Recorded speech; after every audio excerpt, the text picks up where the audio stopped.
Let's now welcome contestant number 4, Toastmaster Rupesh Mishra.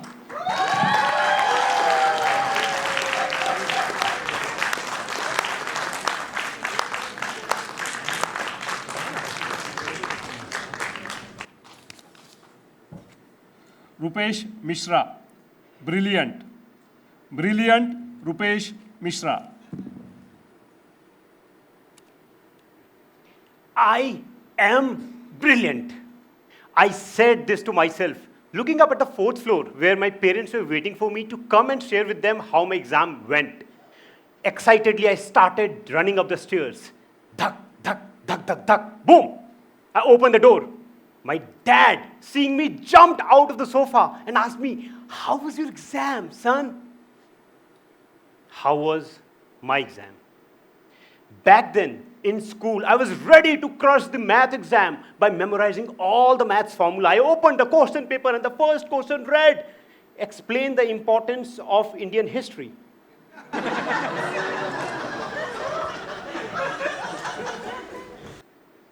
That day, right in front of my eyes, Akbar came out of the question paper with a sword in his hand, thrust it into Aryabhatta's stomach, made a big, bold, and beautiful zero into him. Exactly the same zero that I later got in the exam. And here I was standing in front of my dad, trying to explain to him how my exam went.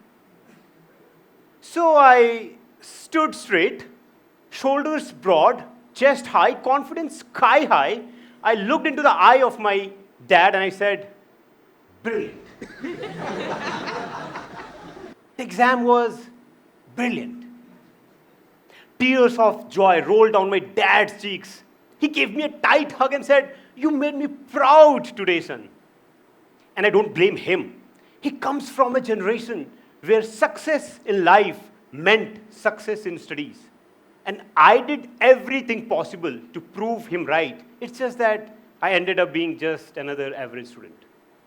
So I did what my father had done, to foresee my future kid as the next brilliant student of my family. To all the bachelors here, if you want your future kid to be a brilliant student, you have two options. One, you work hard and be great in study yourself. Two, find a girl who is good in studies and convince her to marry you. I choose the second option. I approached the topper of my class and I asked if she would like to marry me. So she instantly said, no.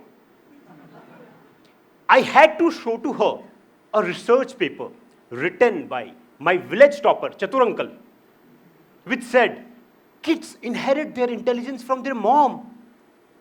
She got convinced. And we are now happily married for 10 years. I have an 8-year-old kid.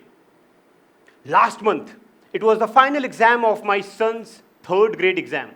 He jumped out of the bus, excitedly started running towards the building, pressed the lift button. Dhak, dhak, dhak. Oh, this is a lift. Shh. Boom. He opened the door. My wife jumped out of the sofa and asked him, "How was your exam, son?" I was not knowing until a month ago that my son, who is just 8 years old, could stand exactly like I do.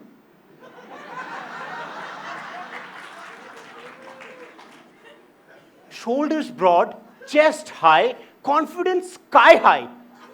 Looked into the eyes of my wife and said, "Brilliant."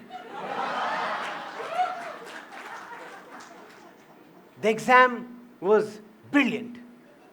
Tears of joy rolled down my wife's cheeks. She gave him a tight hug and said, "You made me proud today, son." Two things happened at that moment. One, my wife decided to click a photo of that research paper, share it to everyone in the social media with the hashtag, "My son, my genes." Two, I, who was sitting in a corner, didn't move an inch.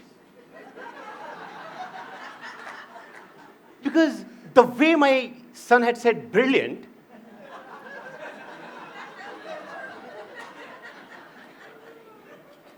I was pretty sure that even Chatur uncle must have opened his question paper and must have seen Akbar coming out of his own question paper. Next day was the parent-teacher meeting. My son's teacher said to us that your son is great in karate, but had got a C in exam. Two things happened at that moment. One, my wife took out that research paper, tore it up, and burned it. And two, she decided not to give me food for the entire day. Seeing me starving for the entire day, my kid later came to me in the evening and said, "Dad, what I should do if I do not want to become like you?" Two things. One, never try to impress any girl with any research paper. Because even Chatur uncle, who is 77 years old, still could not get married. Two, you cannot be great in everything in your life, but you can be brilliant in one thing, and for you that is karate.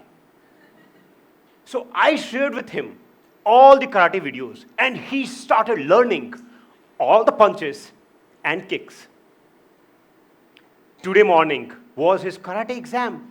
He was supposed to get a karate belt.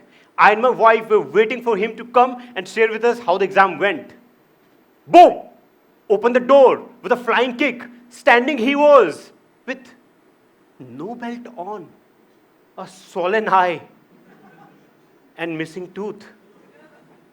My wife, trying not to faint, asked him, "How was your karate exam, son?" My son didn't stand straight this time. Rather, struck a karate pose, looked into the eyes of my wife, and said, "Brilliant." The karate exam was brilliant. Thank you.